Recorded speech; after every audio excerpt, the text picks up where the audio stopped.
Buenas tardes, bienvenidos al avance informativo de TV Perú. Tenemos información desde Palacio de Gobierno con nuestra compañera Nuria Giraldes. La presidenta del Consejo de Ministros, Ana Jara, ofrece conferencia de prensa. Adelante. Del Ministerio de la Producción. Edith, buenas tardes. Efectivamente, en breves instantes se inicia la conferencia de prensa luego de la reunión del Consejo de Ministros liderado por la presidenta del Consejo, Ana Jara, y está acompañada por los ministros de Cultura, Trabajo, Economía, Producción y la ministra de Desarrollo e Inclusión Social. Escuchemos. Del Consejo del presente ejercicio anual. El día de hoy hemos efectuado un balance, ya lo habíamos hecho de forma sectorial, cada ministerio, de todos los logros y las metas alcanzadas en el ejercicio anual del 2014 y cómo hemos alcanzado cifras históricas, sobre todo en temas de obras de impacto social. Hay que recordar que el gobierno del presidente Ollanta Humala no es un gobierno cortoplacista. Un estadista tiene que velar por el futuro del país con obras de impacto que mejoren la vida de los ciudadanos también a mediano y largo plazo. Por eso que también la mayoría de obras que están impulsadas, que ya tienen presupuesto y que ya se iniciaron los trabajos, como la línea 2 del metro, el aeropuerto de Chinchero en Cusco y otros más, concluirán seguramente en la víspera al Bicentenario del Perú. No lo inaugurará este gobierno, pero nosotros hemos hecho todos los presupuestos cumpliendo con los mecanismos de seguridad, como el SNIP.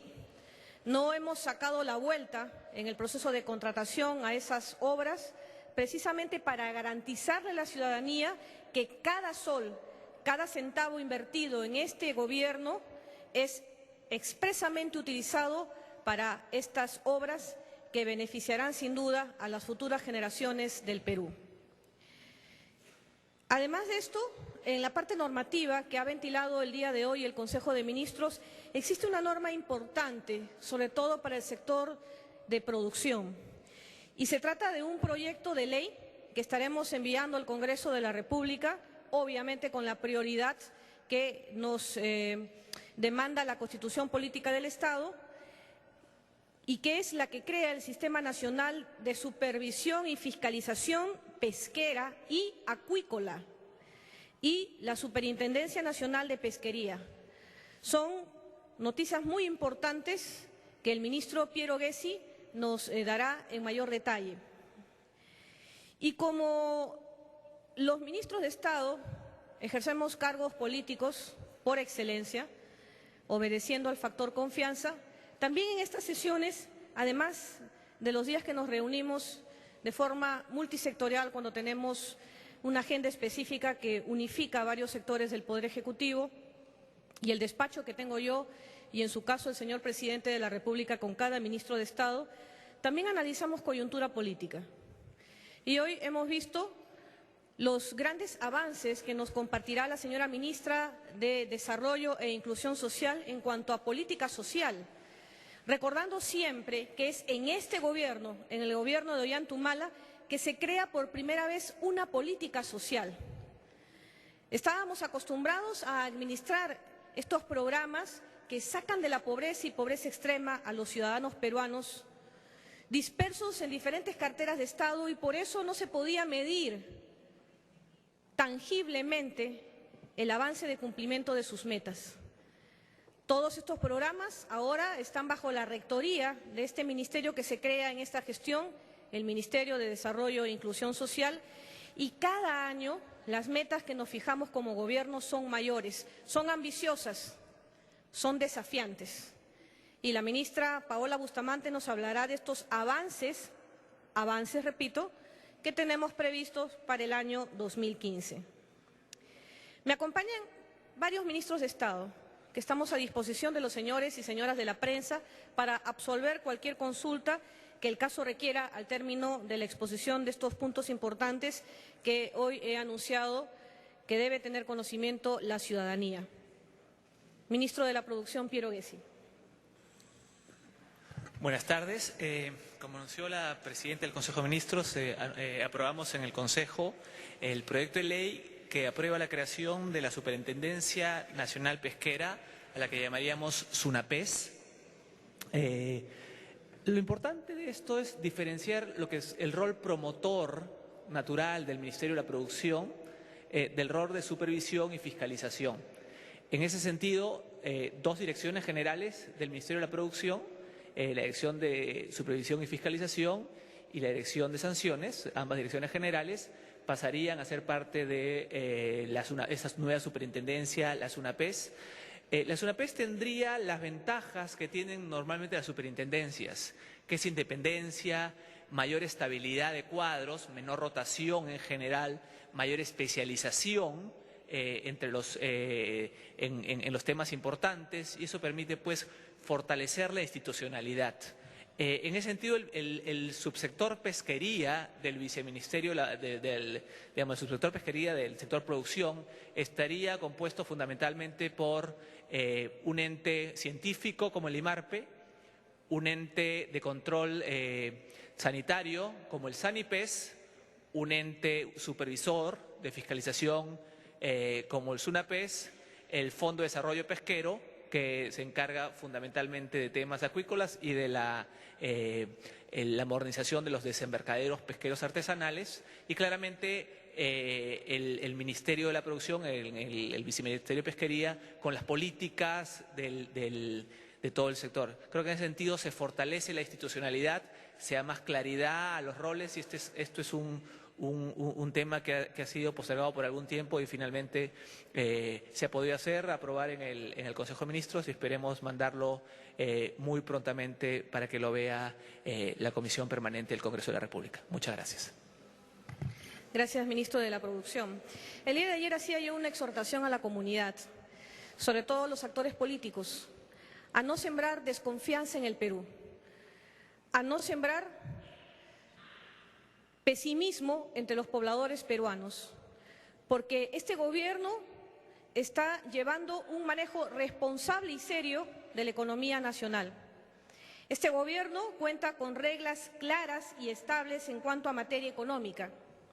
Las principales agencias internacionales calificadoras de riesgo ven con optimismo al Perú y ven también el impulso en la economía que tendrá a nivel de la región. Hablamos del presente ejercicio anual 2015. Nosotros, a través del gobierno del presidente Humala, estamos impulsando las inversiones nacionales y extranjeras y estamos promocionando nuestras exportaciones. No existe razón de ser para presentarnos con un espíritu pesimista en el 2015. Al contrario, hemos tomado las decisiones como poder del Estado, como poder ejecutivo, y en muchas de estas hemos contado con el respaldo de la representación nacional, precisamente para lograr ese mayor impulso económico en el 2015, que el bienestar económico se sienta por todo peruano y peruana, empezando por una gran rebaja de los impuestos, el impuesto principalmente a la renta, que tratándose de los trabajadores de cuarta y quinta categoría podrán contar con mayores ingresos, con mayor capacidad adquisitiva, y por ende estaremos también incentivando el consumo, ahora que ellos, en un promedio de 1 millón de peruanos, pagarán menos impuestos al Estado. Estos son temas también que el día de hoy hemos conversado, hemos intercambiado ideas como ministros de Estado, cada uno señalando los avances dentro de las rectorías que administra en sus carteras. Y precisamente en esa línea de cómo estamos avanzando y qué es lo que proyectamos nosotros en el 2015, lo decía hace algunos minutos en materia de política social, dejaré en el uso de la palabra a la señora ministra Paola Bustamante para que nos pueda explicar sobre este tema. Gracias, Premier. Buenas tardes, señoras y señores periodistas. Efectivamente, como ya lo ha señalado la Premier, en este gobierno que lidera el presidente Ollanta Humala es un gobierno de inclusión social, un gobierno donde hay objetivos y metas claramente definidas desde el inicio del gobierno.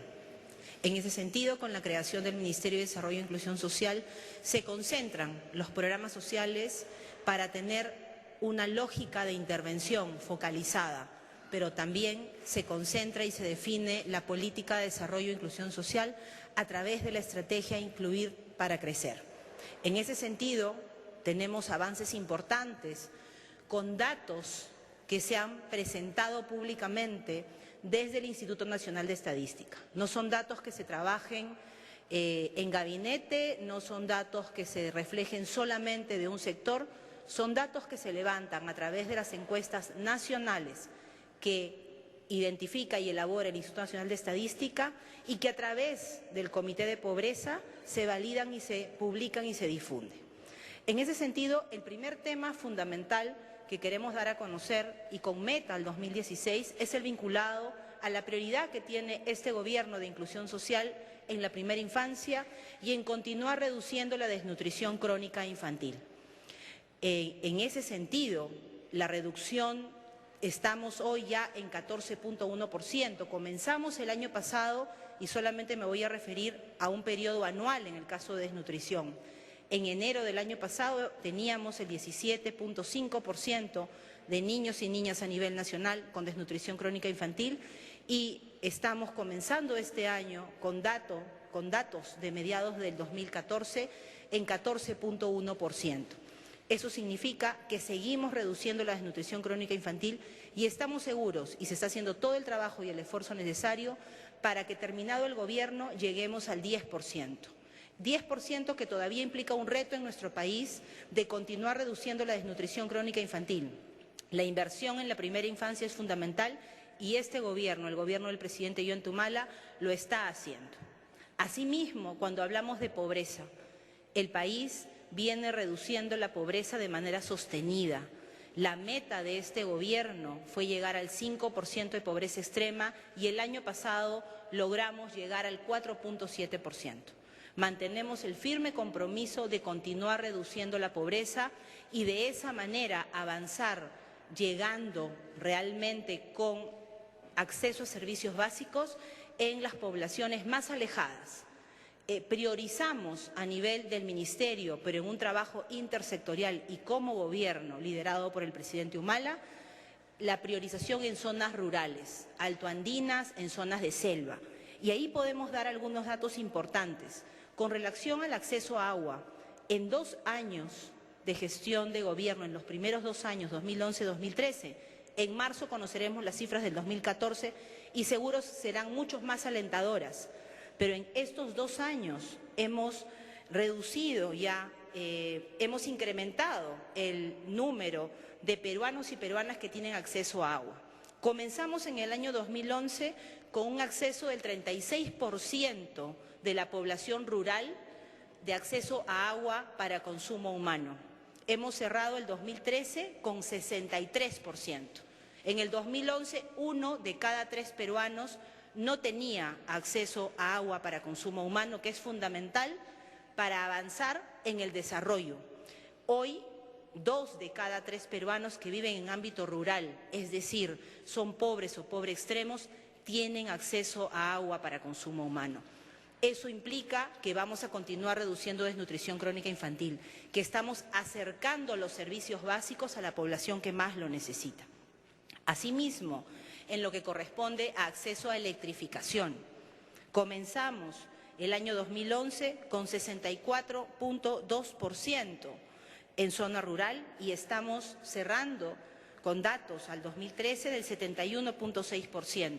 Se ha elevado a 7.4 puntos porcentuales que la población rural tiene acceso a electrificación. Eso demuestra que la política del país, la política de desarrollo, la política social y de inclusión social está llegando a quienes más lo necesitan. Asimismo, con relación a telefonía, en ámbito rural comenzamos con 50.6% de acceso en ámbito rural y estamos en 63.7%. 13 puntos porcentuales, casi 1 millón de peruanos y peruanas que tienen acceso a telefonía. El cerrar brechas y el acceso a servicios básicos garantiza que la población tenga mejor calidad de vida. Y el objetivo de este Gobierno es avanzar en mejorar la calidad de vida. Así, hemos identificado también fruto del trabajo coordinado de manera intersectorial a nivel del Poder Ejecutivo, pero además en coordinación estrecha con autoridades regionales y locales, en lo que corresponde al paquete integrado de servicios. ¿Qué es el paquete integrado de servicios? ¿Cuántos hogares acceden de manera simultánea a agua, a saneamiento, a electrificación y a telefonía? En el año 2011, solo el 12% de hogares de peruanos y peruanas tenía acceso a este paquete integrado. Hoy, el 20.4% de la población rural tiene acceso a este paquete. Eso significa que hemos incorporado a 8.4 puntos porcentuales, hemos incrementado en 8.4 puntos porcentuales. Asimismo, teniendo en cuenta programas sociales, por ejemplo, como Techo Propio, se ha incrementado en más de 120.000 hogares con vivienda. En los 2 primeros años del gobierno, y son los avances que tenemos, 120.000 hogares, más de 500.000 de peruanos y peruanas que no tenían acceso a vivienda, pobres y extremo pobres, cuentan con una vivienda, cuentan con acceso a servicios. Esa es la real política de inclusión social del gobierno del presidente Ollanta Humala. Asimismo, como se ha señalado, el Ministerio tiene 5 programas sociales y los programas sociales, como se ha definido desde el inicio del gobierno, son programas que complementan el acceso a servicios, el acceso a atención de calidad para mejorar la calidad de vida de los peruanos y peruanas de manera temporal. Nosotros tenemos a Pensión 65, que está llegando a 450.000 adultos mayores y la meta para este año es 500.000. De ese 500.000, no solamente priorizamos la transferencia, priorizamos que tengan acceso a salud, que tengan acceso a documento de identidad. Con el programa Jaliwarma se está implementando la Ley General de Educación, se está implementando un derecho consagrado en la legislación nacional de hace muchos años que nunca se había implementado. 3.100.000 niños recibiendo raciones de desayunos y en las zonas más pobres, desayunos y almuerzos con atención de calidad, con atención oportuna. Ya iniciamos el proceso de compra este año y estamos seguros que vamos a llegar a inicios del año escolar, en el mes de marzo, con todas las atenciones a nivel nacional. Hemos logrado cerrar brechas en el año 2014, hemos logrado que todos los colegios del primer y segundo quintil, es decir, los más pobres del país que estudian en instituciones educativas públicas, tengan acceso a la alimentación escolar. Asimismo, trabajamos de la mano con programas como Cunamás y Juntos, que van a inversión en capital humano, en la primera infancia, en niños y niñas y en la generación de oportunidades a través del programa Jacuwiñay, que para fines del 2015 vamos a tener aproximadamente 85.000 familias de manera simultánea con acceso a servicios y con generación de oportunidades económicas para que cada una de estas familias salga de manera permanente de la pobreza. Muchas gracias.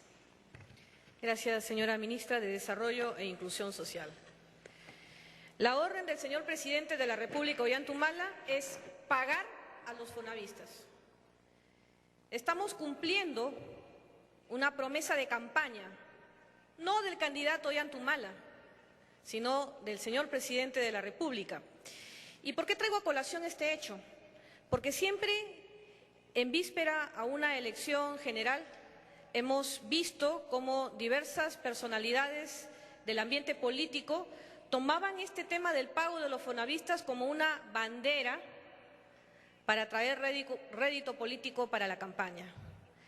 Inicialmente, pese a que el fallo del Tribunal Constitucional contemplaba en su parte resolutiva que el gobierno tenía un plazo hasta de 8 años para proceder al pago a los fonavistas de los aportes que tanto ellos como sus empleadores otorgaron en un tiempo y espacio, y que en muchos casos también se vieron beneficiados con viviendas propias, es el gobierno de Ollanta Humala quien toma la decisión política de pagar a los fonavistas, no esperar ese plazo de 8 años.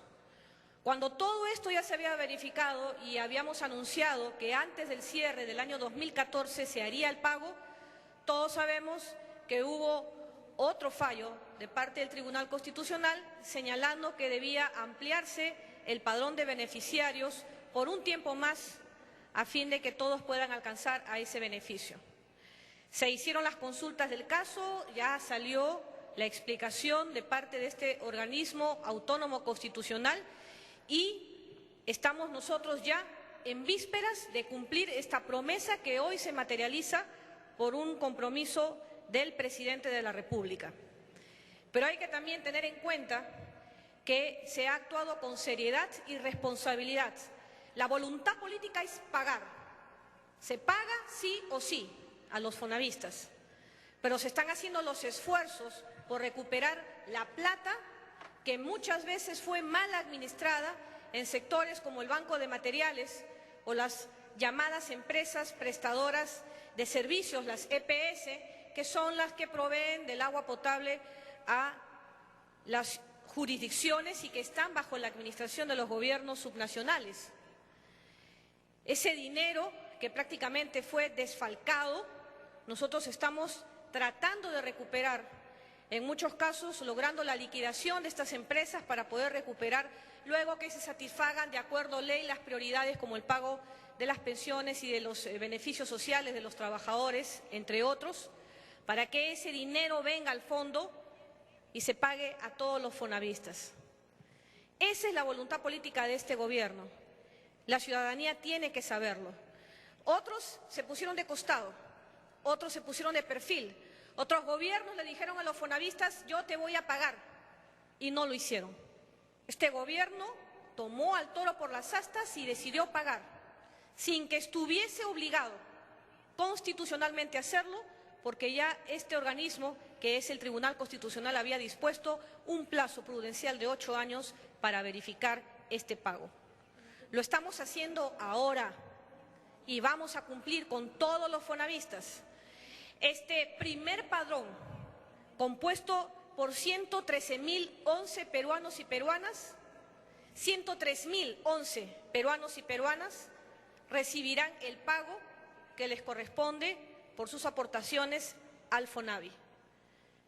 Señores y señoras periodistas, estamos a su disposición. Acto seguido, damos pase a la rueda de preguntas de los medios previamente acreditados. Del diario El Comercio, Rocío La Rosa. Buenas tardes, ministros. Tengo dos preguntas. La primera para la ministra Ana Jara. ¿Cómo explica, ministra, esta evidente falta de coordinación en el Ejecutivo respecto al tema de la obra teatral La Cautiva? El día domingo se hizo pública una denuncia periodística. El día lunes sale el ministro Urresti a decir que la policía estaba investigando. Luego sale la ministra de Cultura y el ministro de Defensa a decir que se trata de una expresión artística. Luego sale el procurador Galindo, que depende del Ejecutivo del Ministerio de Justicia, a decir que va a denunciar. Y luego sale un alto mando de la DIRCOTE y luego el ministro Urresti nuevamente a decirnos que no hay denuncia policial respecto a esta obra teatral porque no hay apología al terrorismo. Esa es la primera pregunta. Y la segunda, continúo también para la ministra Ana Jara. ¿Cómo toma usted que un grupo de personalidades, entre ellos el ex canciller de este gobierno, el señor Roncagliolo, y otras personalidades, políticos, periodistas, esta invocación que hacen pública el día de hoy es un pronunciamiento invocando a los ministros de Estado y a diversos políticos a cesar estos ataques, estos intercambios de objetivos en aras pues de mantener un clima de calma en la política, ¿no? Estas dos preguntas puntuales. Muchas gracias a Rocío La Rosa del diario El Comercio. A ver, con respecto a la obra La Cautiva, el gobierno no se ha pronunciado oficialmente por este tema, sino que fue un programa de investigación el fin de semana, entiendo, Panorama de Canal 5, quien hace un reportaje al efecto. Ese programa hacía referencia a algunos trascendidos de parte de la Policía Nacional del Perú que había iniciado una investigación ante una supuesta apología al terrorismo que sería el libreto de la obra teatral. Dentro de este escenario, los ministros de Estado los ministros de Estado, ejerciendo su derecho a la libertad de opinión, han señalado que esta obra, a su parecer, es una manifestación artística. Y respecto a la actuación del procurador Galindo, ustedes, más que nadie, saben que las procuradurías son autónomas. Ellos ejercen la defensa del Estado como tal. Son los abogados del Estado. Y son los procuradores quienes tienen que sustentar, tienen que aparejar medio probatorio para que la denuncia que impulsan cuando se lesiona el derecho del Estado pueda finalmente ser declarada, admitida y con un debido proceso finalmente sentenciada a favor del Estado. Hasta donde nosotros tenemos entendido, por las declaraciones propias de la Policía Nacional del Perú, no existiría una investigación concluida de forma resolutiva en la que se señale que la obra teatral La Cautiva ha incurrido en apología al terrorismo. Que se haya estado analizando el libreto, que se haya estado analizando la puesta en escena, no implica que exista un documento con ese señalamiento expreso. Es lo que nosotros tenemos conocimiento con relación a la DIRCOTE, que tiene bajo su competencia este tema. Ahora, nosotros como gobierno, y aquí se habla la vocera del gobierno en representación del Poder Ejecutivo, nosotros como gobierno respetamos y haremos respetar la libertad de expresión y la creación artística. Son derechos constitucionales. A no ser que en sí, que estimamos no es el caso, se esté alterando el orden constitucional, se alteren las leyes, el orden público o las buenas costumbres. Y por tanto, nosotros nos reafirmamos que esa obra teatral es una expresión artística y no será este gobierno quien pretenda regular el arte. Sin embargo, las procuradurías dentro de su autonomía, que tanto han reclamado y defendido también los señores de la prensa, serán los que determinen si proceden o no a formular denuncia, pero con el sustento legal que eso exige. Y hasta donde nosotros tenemos entendido, no existe un documento concluyente en ese extremo de que se haya incurrido en apología al terrorismo. Con relación al comunicado que usted me hace referencia, que se publica el día de hoy de unas personalidades del ambiente político y también quienes han ejercido de alguna forma cargos de confianza, nosotros respetamos como gobierno todas las opiniones, todas. Y si son para hacer exhortaciones, enhorabuena. Pero también nosotros reclamaríamos, y el día de ayer yo lo señalé en una actividad pública que tuve como presidenta del Consejo de Ministros, que esa seriedad y esa altura también se le debe exigir a ese sector de la clase política que constantemente, yo diría consuetudinariamente, tiene epítetos, levanta falsos testimonios contra funcionarios y magistrados de la actual gestión. Llegan inclusive al insulto, lo cual no está permitido. La inmunidad parlamentaria, por ejemplo, no avala el insulto.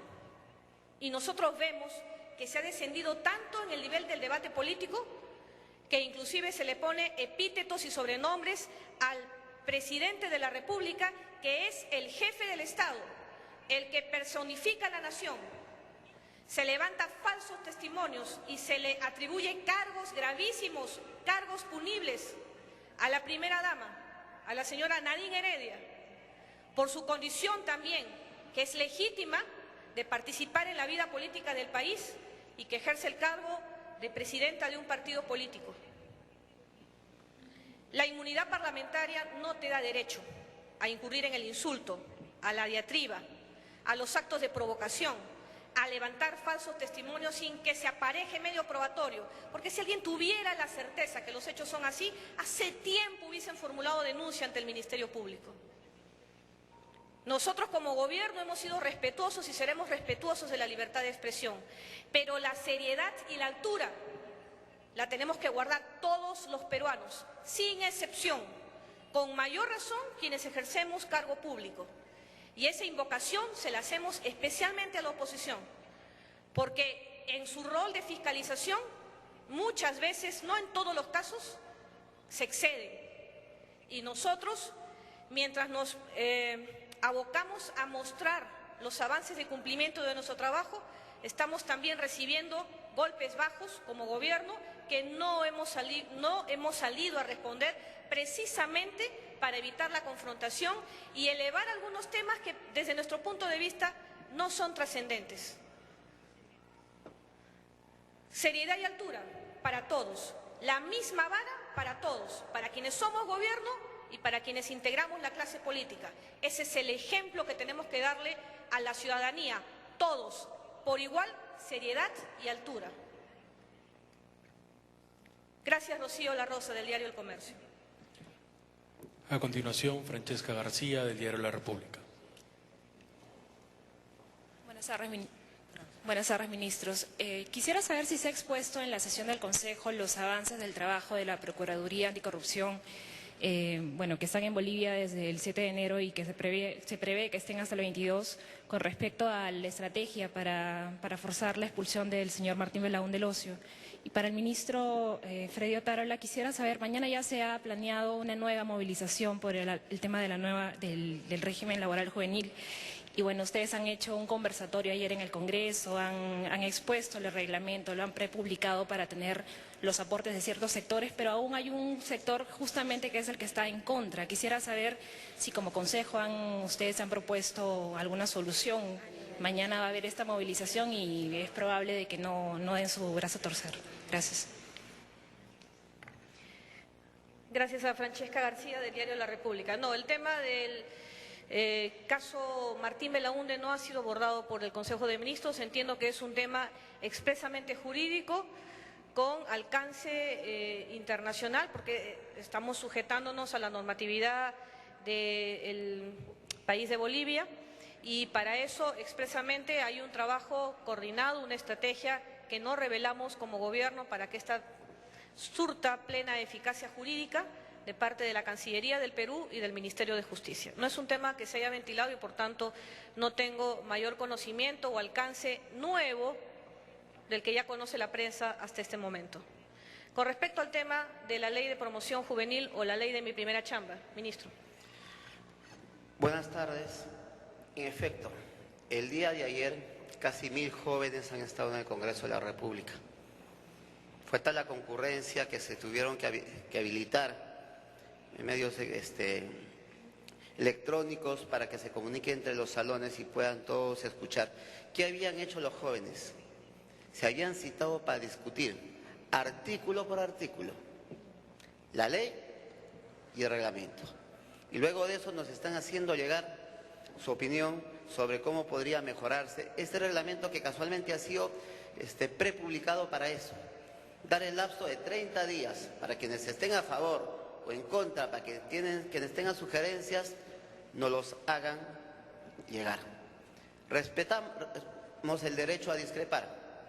Como usted bien dice, hay un sector de jóvenes, que no son todos los jóvenes, no son ese 1.800.000 jóvenes que hoy día no tienen nada, que discrepan con la ley. Vamos a defender sus derechos, vamos a escucharlos y vamos a garantizar su derecho a protestar en la medida que lo hagan respetando el derecho de terceros, como lo han venido haciendo hasta ahora. Pero también permítanme alzar la voz democrática y respetuosamente contra quienes, que no son la mayoría de los jóvenes que han salido a protestar, sino contra grupos de políticos que de la noche a la mañana han cambiado de posición, votaron a favor de la norma, intervinieron apoyando la norma, y de la noche a la mañana, al ver electoreramente que podría afectar sus intereses partidarios o de grupo, cambiaron de posición. Eso no es actuar pensando en el Perú. Consiguientemente, nosotros como Ejecutivo seguimos adelante. Escucharemos el aporte de todos y esperemos que el Congreso se porte a la altura de las circunstancias y no derogue esta norma que va a permitir darle seguridad social, jornada de 8 horas, vacaciones, sueldo mínimo y una serie de derechos a ese 1.800.000 jóvenes que hoy día no tienen nada. Entonces, hay posiciones discrepantes a nivel de los jóvenes y nosotros estamos casi convencidos que la mayoría de los jóvenes apoya la norma y han comenzado a expresarse recién, como lo han hecho el día de ayer. Y quiero descartar de plano, escuché en un medio de comunicación, la portátil del ministro de Trabajo. El evento de ayer lo convocó un grupo de jóvenes a quienes los he conocido por vez primera. No pertenece al Partido Nacionalista. No habría nada de malo que jóvenes nacionalistas se expresen. ¿Por qué no? Tienen derecho, como así al otro lado están jóvenes apristas, fujimoristas, qué sé yo. Están en su derecho y hay que respetarlo.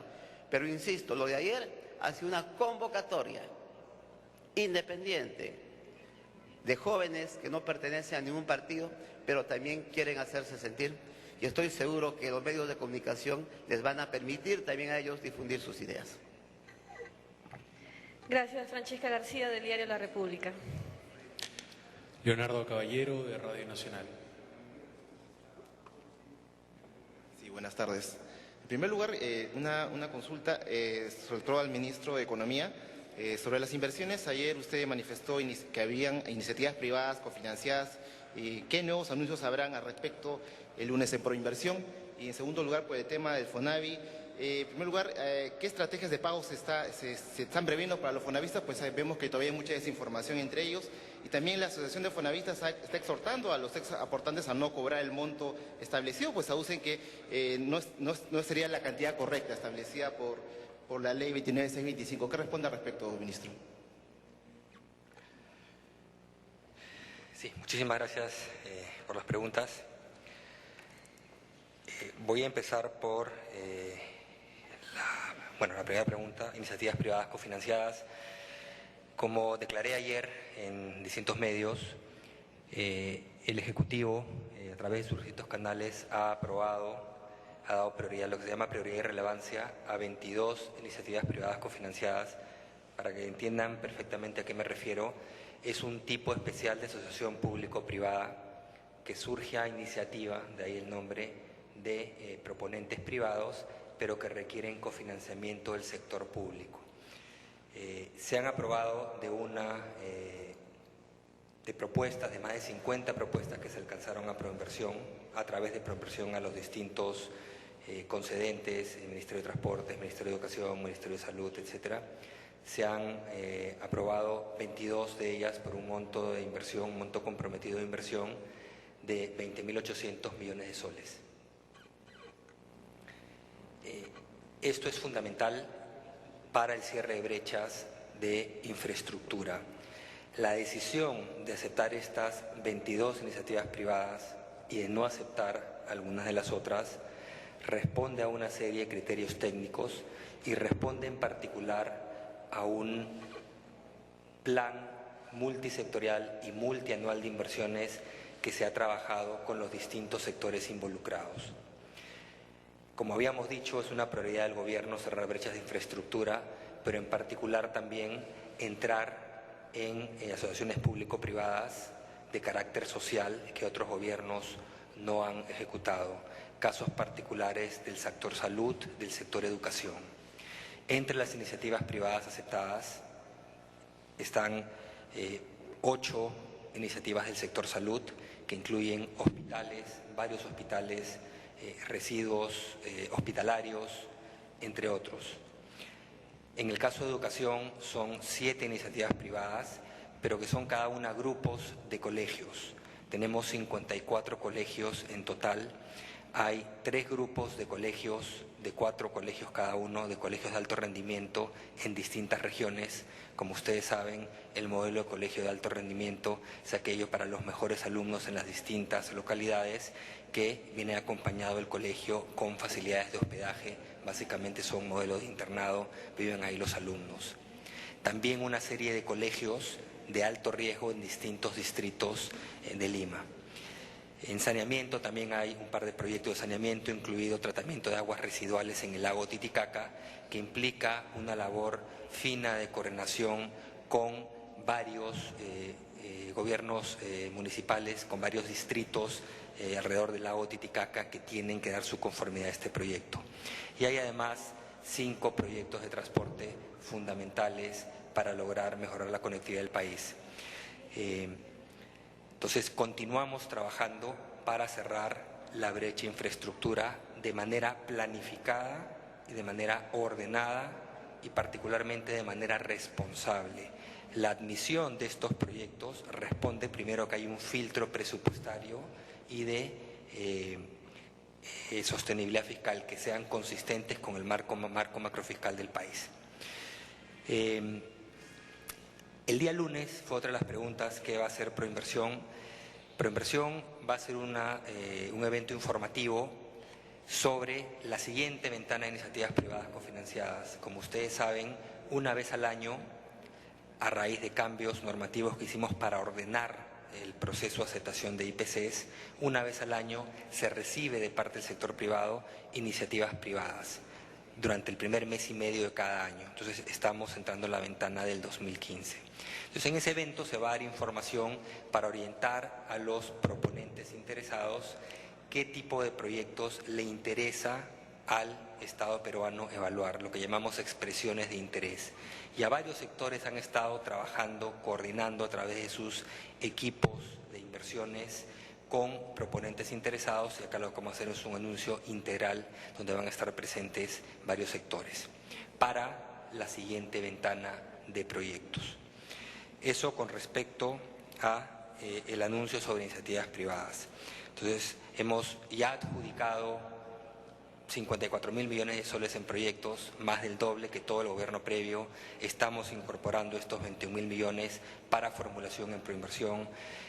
Tenemos en otro tipo de iniciativas del Estado ya en estudios en Proinversión más o menos entre 15.000 y 16.000 millones en compromisos de inversión que también deberían adjudicarse durante este gobierno. Entonces estamos trabajando en dejar proyectos para el mediano plazo del Perú para mejorar la competitividad. Con respecto a las preguntas del FONAVI,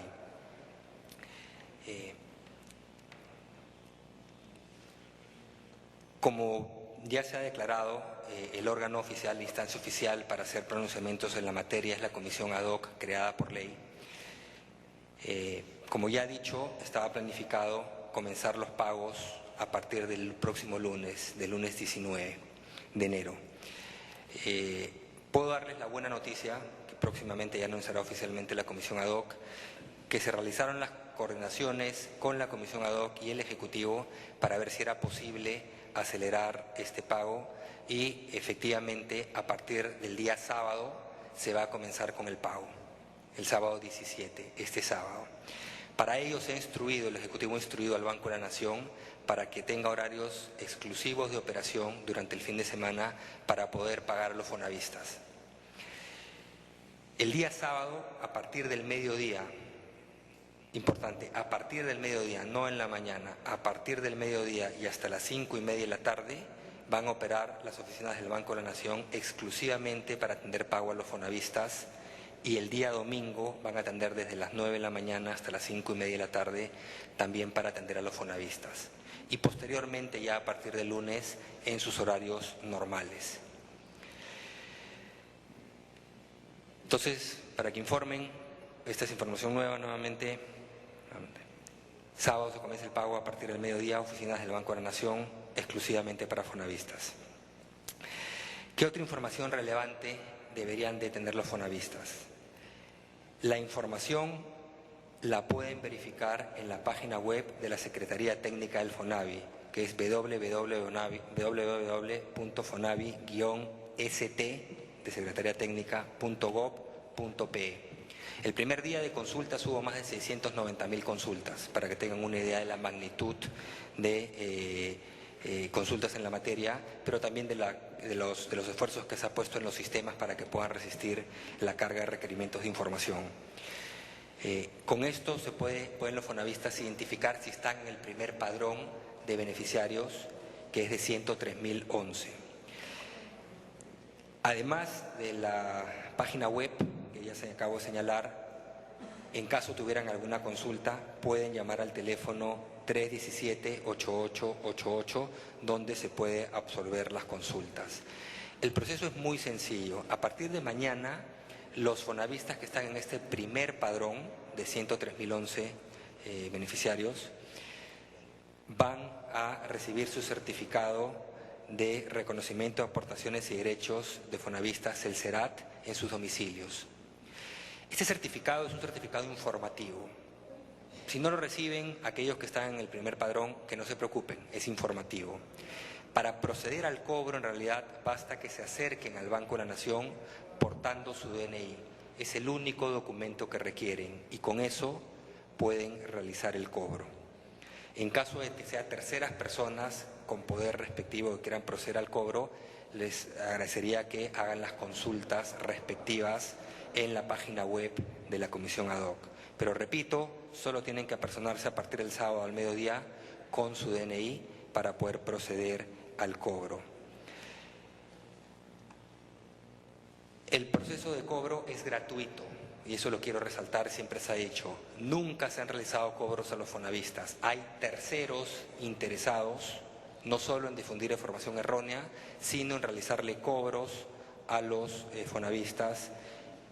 No hagan caso de tramitadores, no hagan caso de asesores, la consulta es muy sencilla, el proceso es muy sencillo, vayan a la página web y no acepten cobros de terceros.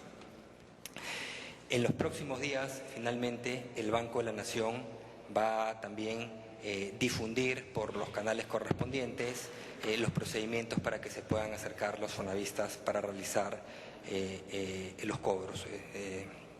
Y por último, respondiendo a tu pregunta sobre las expresiones que han vertido representantes de fonavistas, esto ya lo ha dicho el Poder Ejecutivo, ya lo he dicho yo en el Congreso de la República.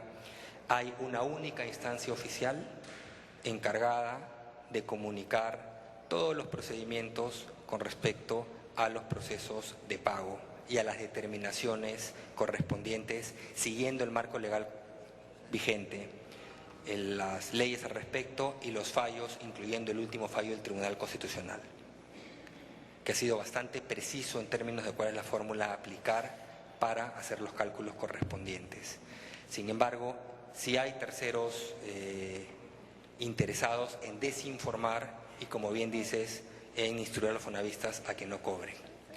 Están los recursos disponibles para este primer padrón y se irán cada 6 meses incorporando, conforme se vaya verificando la información presentada, se irán incorporando nuevos beneficiarios para que puedan realizar los cobros respectivos. Y están los recursos para poder hacerlo. Finalmente, con respecto a aquellos que no se han inscrito como potenciales beneficiarios del FONAVI en función de sus aportaciones pasadas, se ha reabierto las inscripciones y podrán hacerlo como corresponde. También pueden ir a la página web para averiguar cuál es el procedimiento de registro y en el futuro también serán incorporados en las listas correspondientes. Muchas gracias. No se dejen sorprender, amigos fonavistas. Ya han escuchado al señor ministro de Economía. Nosotros hemos recibido noticias, instrucciones de la Comisión Ad Hoc para la devolución del FONAVI. El proceso de pago es absolutamente gratuito. No hay tramitadores, no hay comisiones. No se dejen sorprender. Nadie, en forma individual o colectiva, puede a usted señalarle que tiene que compartir el pago del FONAVI que le será devuelto, y esa ha sido la pepa de esta conferencia de prensa a partir de este sábado 17 de enero, a partir del mediodía en las oficinas del Banco de la Nación, sábado 17 de enero, y el día siguiente, el domingo 18, a partir de las 9 de la mañana. Así que este adelanto también del pago que se realiza a los fonavistas es en razón del respeto que tenemos nosotros de quienes están con avidez y esperanza esperando la devolución de sus aportaciones. Sábado 17 de enero, en cualquiera de las agencias del Banco de la Nación, ingresen a la página web que ha señalado el ministro de Economía y al teléfono 31-78888 para informarse. Y usted que me está escuchando, que es fonavista, no se desespere. El ministro de Economía lo ha dicho. Si no le llega ese certificado, que es informativo, en el que se le da cuenta de la devolución de su aportación, no se angustie. No le diga a su hijo ahorita en casa, hijita, no me ha llegado el certificado, no voy a poder cobrar. Sí va a poder cobrar, sí lo va a poder hacer. Basta que lleve usted su DNI a cualquiera de las agencias del Banco de la Nación a partir del mediodía este sábado y hasta las 5 de la tarde, y al día siguiente a partir de las 9 de la mañana. Por favor, el cachito, ministro. Sí, no, una precisión más. Importante, hay 103.011 beneficiarios que van a cobrar, que están en el primer padrón. Importante que verifiquen, como dije en la página web, antes de aparecerse en el Banco de la Nación, si están en este primer padrón, para que no hagan un viaje al Banco de la Nación por las puras. ¿Okay? Entonces verifiquen antes en la página web o llamen al teléfono para ver si están incluidos. Si no están incluidos, también no se desesperen, van a seguir incorporándose padrones cada 6 meses. Ya hay 1.100.000 fonavistas más o menos inscritos aproximadamente. Hemos empezado por estos 100.000, o la Comisión ADAOC ha podido depurar estos 100.000. Se va a continuar intensivamente trabajando en los siguientes meses para pagar lo antes posible. Entonces, procedimiento, verificar la página web, y si está en el padrón, basta aparecerse en el Banco de la Nación a partir del sábado al mediodía con su DNI. Eso es suficiente. Muchas gracias. La voluntad política del presidente Humala y de este gobierno es pagar desde un principio, y lo estamos haciendo. Pese a que este gobierno no te ha descontado a ti ni un sol por concepto de FONAVI, es este gobierno quien te está devolviendo tus aportaciones. Gracias a Leonardo Caballero de Radio Nacional. Fernando Palomares, de Prensa Perú. Señorita Premier, señores ministros, muy buenas tardes. Mi pregunta va orientada al sector de trabajo y promoción del empleo. La presidenta del Parlamento ha anunciado que se va a ver el tema de la promoción o de la ley del empleo juvenil. Toda vez que este es un ente político y la respuesta va a ser política, de ser derogara esta norma, señor ministro, ¿cuál sería la reacción del pliego y también a la Premier, la posición del gobierno en sí? Y, ministro Otárola, en todo caso, antes que esto se vea en el Pleno del Parlamento, ¿qué aportes, qué puntos deberían contemplarse, deberían ser estudiados, tomados en cuenta? Y también para que la población sepa y esté informada respecto a lo que va a analizar el Parlamento con respecto a esta norma tan importante. Nosotros vamos a respetar la posición del Congreso de la República, esa es la democracia. Sin embargo, esperemos que este sea un debate de reflexión, que no se actúe pensando en votos, sino en los intereses de los jóvenes, de aquellos que hoy día no tienen nada. El reglamento ha precisado algunos temas que en la ley para mí estaban clarísimos. Por ejemplo, se decía que esta norma iba a permitir que se despida a adultos y jóvenes que están bajo régimen general para incluir a jóvenes bajo esta modalidad. Absolutamente falso, porque tanto la ley y el reglamento dicen que esta modalidad solo funciona para plazas nuevas. Es decir, si un empresario quiere beneficiarse con esta norma, tiene que crear nuevas plazas. Segundo, esta es una norma que tiende al trabajador que hoy día no tiene nada a sacarle de una situación de pobreza, a cambiarle su vida, a darle empleabilidad. Por eso es que, por ejemplo, regula bajo responsabilidad del empresario, ¿no?, que al trabajador que no tiene secundaria completa, se le tiene que dar la educación secundaria completa.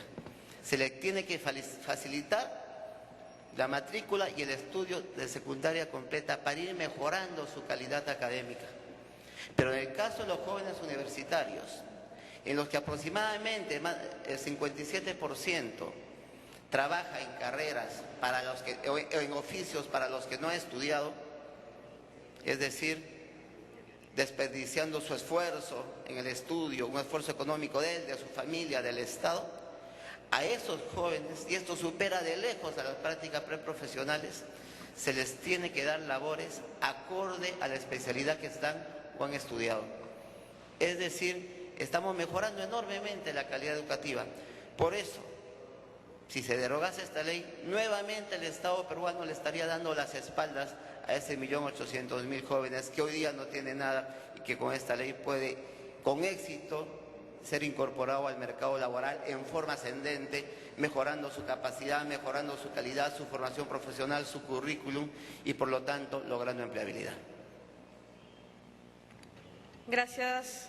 Fernando Palomares, de Prensa Perú. Finalmente, Damián Retamoso, del diario Correo.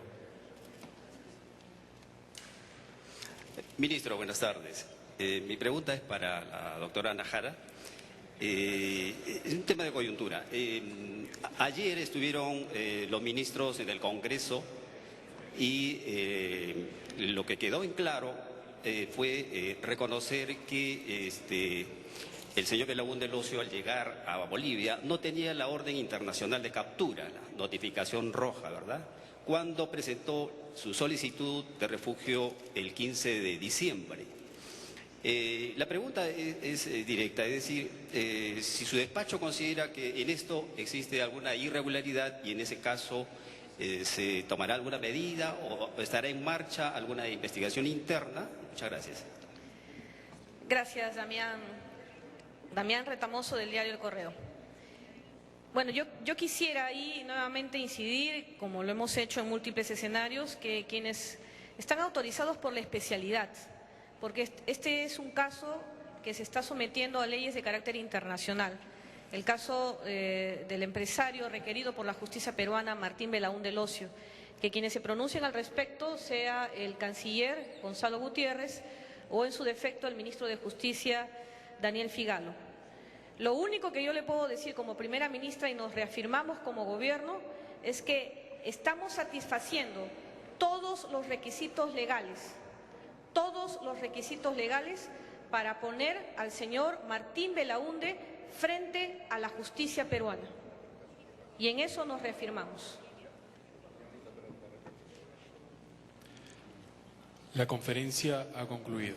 Agradecemos la presencia de la presidenta del Consejo de Ministros. Entonces, así el como los anuncio señores por parte del Ejecutivo que desde este sábado 17 de enero comenzará la devolución de los aportes al FONAVI a través del Banco de la Nación y atenderá exclusivamente a los fonavistas desde este sábado, desde las 12 del mediodía, y también el domingo 18 de enero desde las 9 de la mañana hasta las 5 de la mañana. Entonces, también se ha hecho la invocación que los fonavistas vayan acompañados por familiares y no tienen que hacer ningún pago al respecto. Absolutamente es gratuito. Bien, información desde Palacio de Gobierno. Continúe con la programación.